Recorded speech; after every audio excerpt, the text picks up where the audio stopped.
Hello, everybody, and welcome back to another video for the Ravean campaign, kind of set the stage playlist. This time we're actually going to go into a different nation within the world of Ravean called the Mistkeep Mining Guild. It's kind of another really big one. If I tick over to the map here, it's to the very northern section of the world here. You can see the Mistkeep region, north of the Vermont Empire, which we just covered, and then over kind of also northwest-ish from the Libet Empire and the Serac Wastes. So let's just jump right for kind of the details of it. Basically, the Mistkeep Mining Guild is a nation that's pitted against some of the harshest surface landscapes imaginable. It has extremely frigid mountains and highlands, partially within the Arctic Circle. And the people of this region are very tough and hardy folk who survive the harsh land by braving out the cold together in large cooperative surface communities or subterranean communities that help kind of keep them from the biting cold. And they are able to work together to survive the harsh winter, so to speak. That's kind of the whole vibe of this place. So we'll jump into the government structure here. It's pretty, simple. It's not a very complex structure. Right now, the Mistkeep Mining Guild is easy enough. It's known as the Pillars of the People. There are three pillars that are running that make up the nation's kind of governing structure. At the very head is the king, and then the High Forge Master, High Stone Mason, and High Blade Master. And then below them are city level Forge Masters, Stone Masons, and Blade Masters, with then whatever other officials that the citizens might elect along those lines. We're going to avoid getting into the individual city level electorate level and just talk about the Forge Masters and Stone Masons and that level for the city and high level ones. Forge Masters generally just have a prerogative to address the creation and development of resources from mining to agriculture. The entire role is to source and supply the resources gathered from communal efforts to provide for and support each citizen with no regard to citizens' apparent lack of benefit to the society. Basically, they're the impartial, everybody gets what they need, this is what we're producing, keeping tabs on those kinds of things. Not quite a social worker, but a little bit more complex than that. They end up doing a lot of work to make sure that everybody is taken care of resource-wise. They're the resource specialists of this government structure. And so city-level Forge Masters work with citizen elected governments like the Guard and everything else kind of like that, to be able to make sure that they have whatever resources are needed. Say that one specific city is under siege at any given time. This city that falls under siege needs a little bit more resources. And so resources are allocated from elsewhere within the Mistkeep to be able to make sure that that individual location, that individual city or town is adequately taken care of for the resources that it needs. And that would be kind of the job between the city and the High Forge Masters. High Forge Masters deal with the government and kind of national level issues rather than individual city issues. City Forge Masters and the like, for the city Forge Masters, Stone Masons, and Blade Masters, end up kind of dealing with city level issues and elevating them and escalating them to national level should they become a big enough issue, right? They're kind of the regional lead versus the national lead. So Stone Masons, in their own turn, this kind of middle pillar, have the prerogative to determine the logistical work that must be done, from city planning to plans for a new mine. Stone Masons are the people that are tasked with the organization of the chaotic mess that is their landscape by putting it into a stage where work and play can even exist. Basically, they're the people that help use their head to develop what civilization looks like for them, working with the people that provide the resources for development to occur. They're the city planner. They make sure that people are going to be able to live within an area so that they can live, work, play, everything within an area. That's kind of their whole deal, is to think about it so that then the Forge Masters can address any issues of resource procurement. Potentially it would be a mine or other source of something else, whereas then the stonemasons then take those resources to make the necessary developments to make it possible to do more work and develop the civilization, the city structure over time. Then finally, the blade masters have the prerogative of the safety and the security of the nation as their purview, serving as city level guards masters and other kind of regional generals and commanders. End up kind of being the individual city guard, or like a head of the guard, I guess would be the best way to say it. The city level forge masters, outside of everything else, the city level blaze masters here, above the city level electorate, end up being kind of the head guard, whereas then you have people that take up the role as town guards that are organized beneath them as militia or other guards along the way. Then you work your way up to the high blades master, who deals with larger scale issues on the national level, like the procurement and training of an army, the various military efforts that may come up, larger scale quests that may need to be a thing. We'll say that a dragon moves into the territory and they have to address that. Should it be a threat, they can establish kind of a larger group, either at the high level or the city level. Should the city level find, say, an adventuring party, right? Somebody that seems to have skills powerful enough to be able to actually support the eradication of a dragon, they can escalate the fact that they're sending this group as mercenaries to kill the dragon to the high blade master, who then says, okay, cool, then we don't have to spend my army's resources. That kind of thing, because otherwise the army goes in to eradicate the dragon. These are the three kind of classes. They each have appointments at each city settlement within the region. Many of their efforts are mainly domestic. The representatives of each city level kind of on that scope are limited to tenure terms. So with go back up to our kind of graph up here for the flow chart, city level forge masters, stonemasons, and blade masters are replaced every 10 years.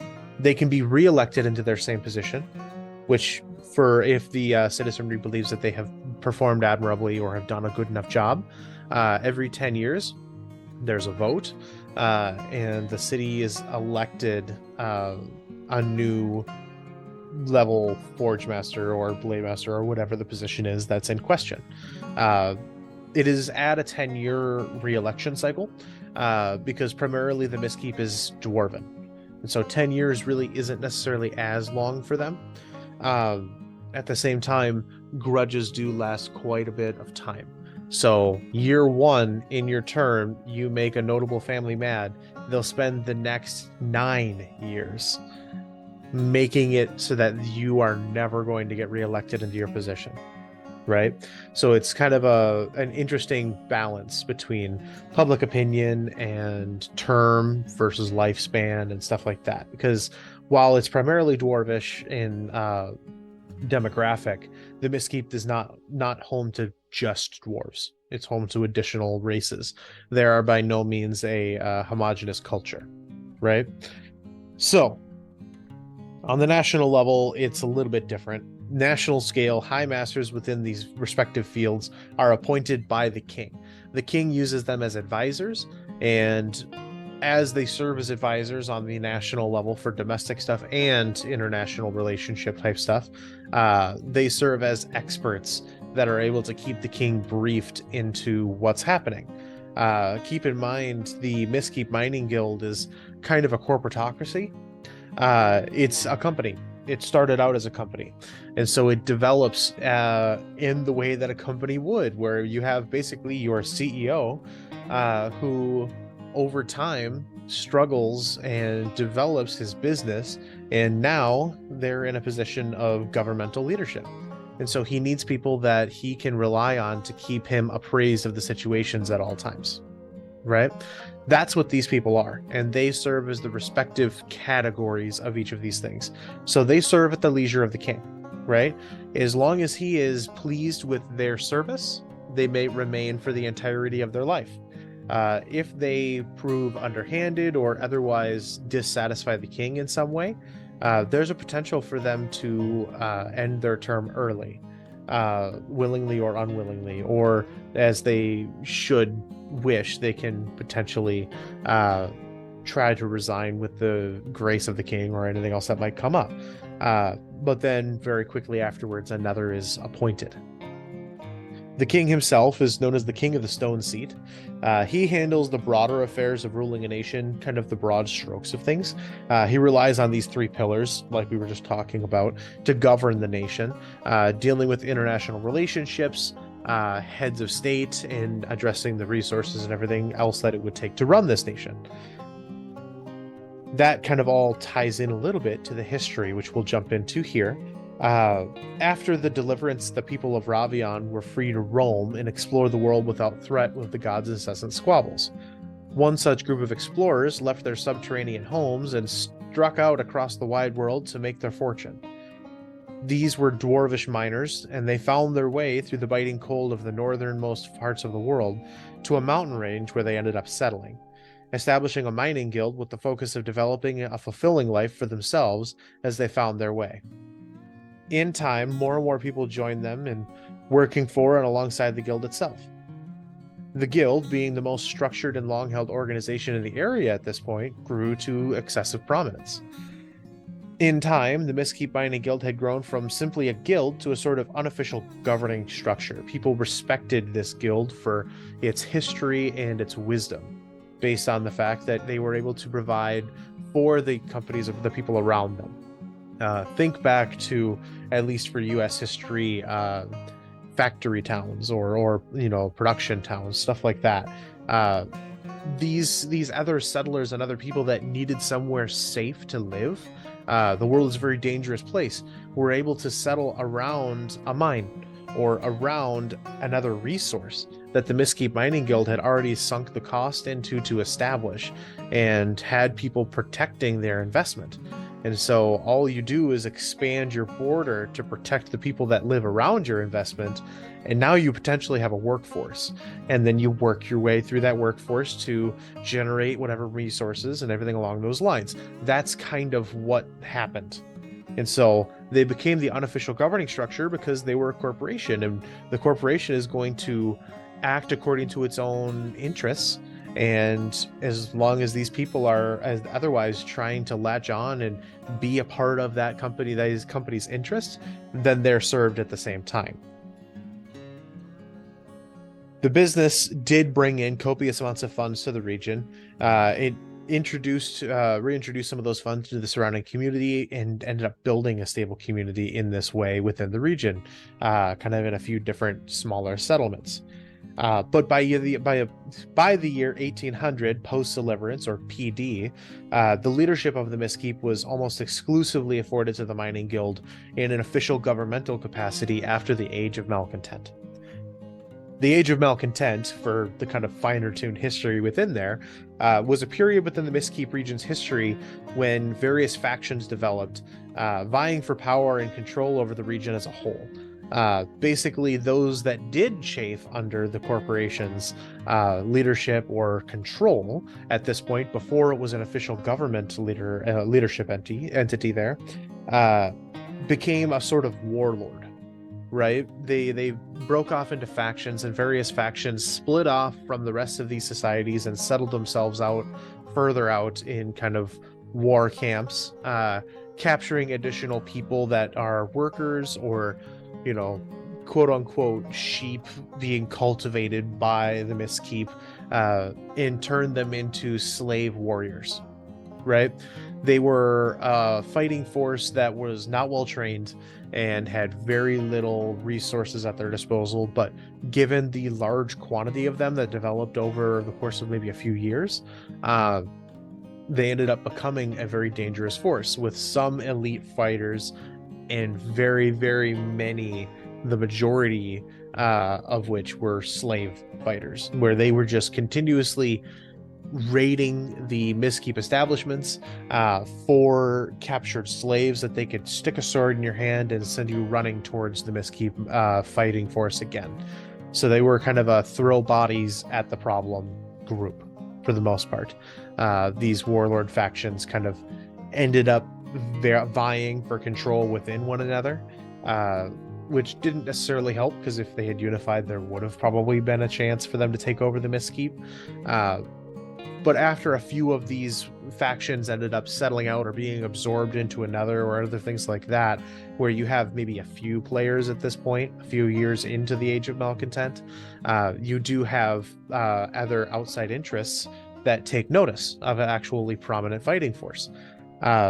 The Libet Empire took notice of one such force, one of the most prominent forces that was within the region, and decided to sponsor them by sending them funds and weapons and armor, but very little else in the other way of things. The Libet Empire at this point is not necessarily in a very established type of a setting. They've been established as a nation, but they're relatively fresh. Not nearly as old as the Mistkeep itself, not the Mining Guild anyway.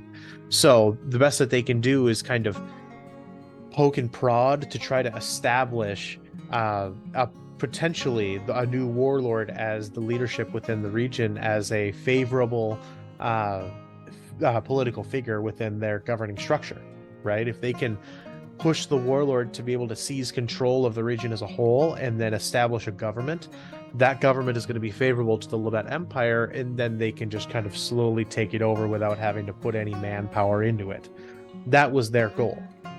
So the Mistkeep Mining Guild saw that they had a lot of the communities around their corporate efforts being taken over by warlords, and they saw that the Libet Empire was starting to sponsor more and more of these warlords, particularly the most successful ones that did come out from all their infighting, and ended up kind of having a little bit more of an issue with it. But they also are a company, so they don't necessarily have a full standing army. They do have some ability in terms of training and other people that at this point have been protecting the towns as best as they can. And they established a strategy where basically they went through and trained as many of the citizenry within each city, town, other kind of outpost, anywhere that there was people that were loyal to the Mistkeep. They stuck a sword in their hand, trained them how to use it so that they could defend themselves. So they took the time to take the funds that they had and trade with the Serac Wastes for armor and other artifacts and other things that could help turn the tide, help to defend these people. They also, before the Ramont Empire was established, ended up working with the Snowwatch region, as it was an established region, just not necessarily a unified nation. But the Snowwatch region also sent arms and additional funds as a peace agreement with the Mistkeep. Being able to kind of be close to each other and not have it be an issue was going to be very beneficial for the Snowwatch, so they ended up agreeing to this in agreement for additional trade in the future. So then the Mistkeep has now trained soldiers that they have been using thus far, and then basically no non-combat citizens, right? Which is extremely difficult to do, so of course there would be some, but very few citizens that are unable to defend themselves. So when it does come to a raiding effort on the warlord's part, they don't have an easy target, so they have to throw bodies at a situation that could potentially not gain them any other benefits, right? So they're slowly running out of slave fighting forces and need to rely on their more elite trained soldiers. At this point, then, all it takes is a lot of the citizenry and the trained soldiers of the Mistkeep to kind of converge on a smaller trained fighting force, even though now everybody else is also trained, to wipe out the warlords, which is what ended up happening. It didn't take much after that for the rest of the otherwise grateful citizens within the nation, quote unquote, the territory, to recognize the Mistkeep as a potentially good governing structure and a governing entity. So in the year 800, after the Age of Malcontent has been ended, it's been maybe a year or so, it's the year 800 post-deliverance. The Mistkeep has won the War of Malcontent, and they've become the most prominent prominent force on the Mistkeep region as a whole, and they take the next step to establish themselves as a governing force for the region, expanding their mining efforts across the entirety of that northern range, organizing the people under the region for protection and everything else under this Mistkeep banner. Basically, they saw the threat that was this level of infighting and decided that they needed to take a step forward to be held accountable for not having taken action sooner to control and address these kinds of things. And they were trusted by the people that remained because they had taken care of them, they had gotten them trained, and they had made it possible to empower these smaller other groups. So from here, the company became a government structure that has since pretty much been working to support not just its own corporate efforts, but also now the people, because they treat it like one large company. So they produce a massive amount of metal and ore materials for export. It's allowed them to grow in wealth and infrastructure to become a major player on the world stage. This international source of funding helped keep the Mistkeep supported and their allies supported as they developed. With tense relations to the Libet Empire, the Mistkeep turned instead to the Serac Wastes and then in time to the regions of the Horsehead Peninsula as they struggled against the Libet Empire even still, eventually to form the Remont Empire itself, like we looked at the Remont Empire's history earlier. So we'll go through some of the notable times of the year to get on some of the finer detail stuff. The 17th day of Timuris, this is a holiday known as the Day of Colored Flame. It celebrates the day that the Mistkeep drove out the various warlords that ravaged their landscape. This was done with timely explosions of colored black powder that disoriented the warlords' forces, allowing for the Mining Guild to gain the upper hand. They celebrate this day every year with explosions of colored black powder fireworks.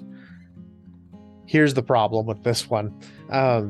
Notably, within our Ravean campaign so far, the Libet Empire has began a new militaristic assault on the Mistkeep territories based on and starting on the 17th day of Timuris. They used the revelry and the noise as a distraction to cover their movements. Made it extremely difficult for people to actually kind of see this coming, and the first battle was at a loss to the Mistkeep. It was, a victory for the Libet Empire that gave them a foothold within the territory, all because of this kind of a holiday, right?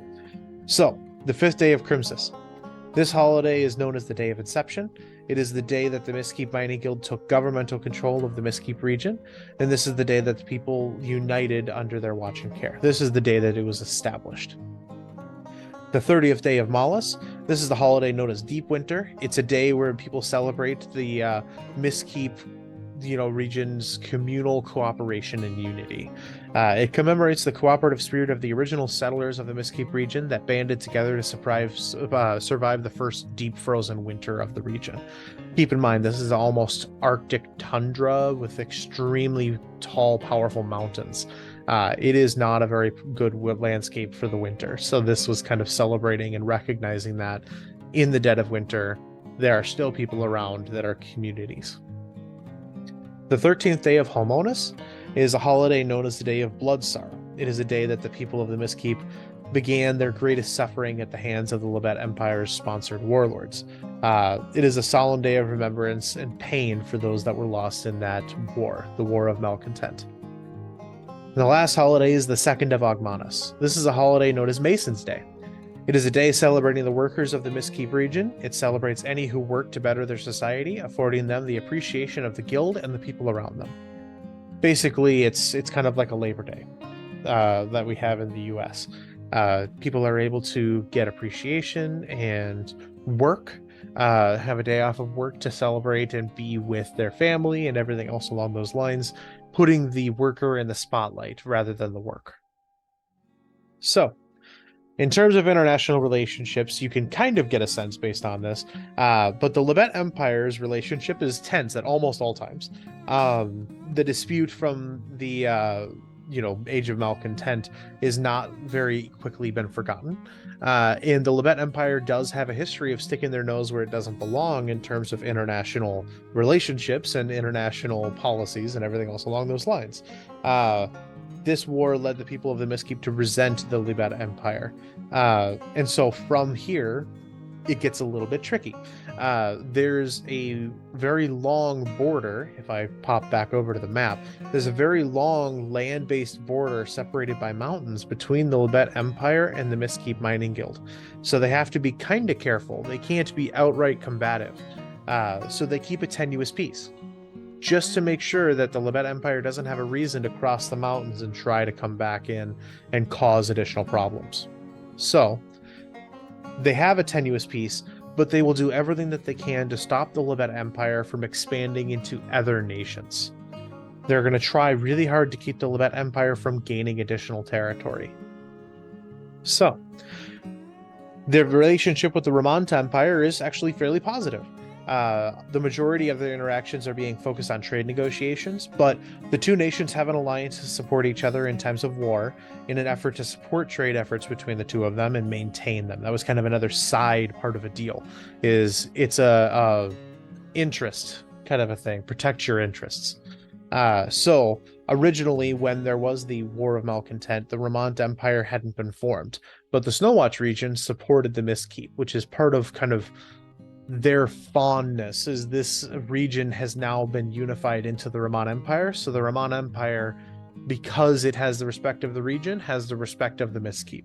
That kind of a relationship, almost a transitive property. Well, if they like you, then you must be cool. And so that's kind of where they're at. So the Ramont Empire has agreed and pledged their military backing to the Mistkeep should there come a time of war. The Serac Wastes is a primarily kind of trade relationship. They do have some expertise that they do, so they have trade of goods and services and funds, with specifically the services being expertise and research. Dwarvish stonemasons and stonecraft is kind of a well-known thing that the Mistkeep kind of has a corner on at this point. And the Serac Wastes has a number of ruins that need research. So a lot of people want to get into the Serac Wastes to do research and understand the past cultures. The Serac Wastes is one of the, if not the oldest location, the oldest nation in the world at this point. It's kind of the cradle of civilization. And so sending people to find the ruins of long-lost civilizations and do research on them is beneficial. So the Mistkeep wants to send some of its experts to do this research and works to do research within the Serac Waste based off of a trade agreement. It's been kind of sticky for a little bit in recent memory. The Serac Waste has kind of become more xenophobic and reclusive, and tried to shut down a lot of additional things, and it's only recently opened back up after the rise of a new sultan. The previous sultan had kind of shut everything down and recoiled inward in terms of national efforts. So it's been a while since they've even had an ability to work together for anything more than trade at the border, so to speak, or trade in a port. They don't want anybody around them, realistically. The last one is the Doke Kingdom. The Doke Kingdom is relatively new on the world stage, right? So it's not necessarily an established player, and they don't know much about it. So they're trying to feel more information out about the Doke Kingdom at this point. So the Doke Kingdom does have a trade agreement in recent years. They have begun purchasing and securing massive amounts of metal and ore for ingots and ore, as well as Mistkeep-made tools, but especially weapons, almost like they're stockpiling for something. And so the Doke Kingdom is, as well as they stockpile, slowly aligning themselves with the Libet Empire, kind of becoming more and more favorable and open to discussion with the Libet Empire, which has the Mistkeep Mining Guild very concerned, because you don't necessarily stockpile things and then go talk to your enemy. You don't watch someone stockpile something and then go talk to your enemy without having an issue with it. So they're kind of trying to keep a very careful eye on the Doke Kingdom to make sure they're trying to slow down trade and watch to be on the safe side, just in case something were to happen. So that's kind of the broad strokes for the Mistkeep region, then the Mistkeep Mining Guild as a government structure. the next time we'll kind of jump into the different regions. It gets a little bit more interesting. There's the Boiling Shore, the Thaw Timber region, the Chilled Peaks, the Powder Waste, and the Slush Harbor. So we'll talk a little bit more about each individual one of these regions in other future videos. But for now, I want to thank you all for watching. Remember, as always, be good to one another, and I'll see you all in the next video. Bye.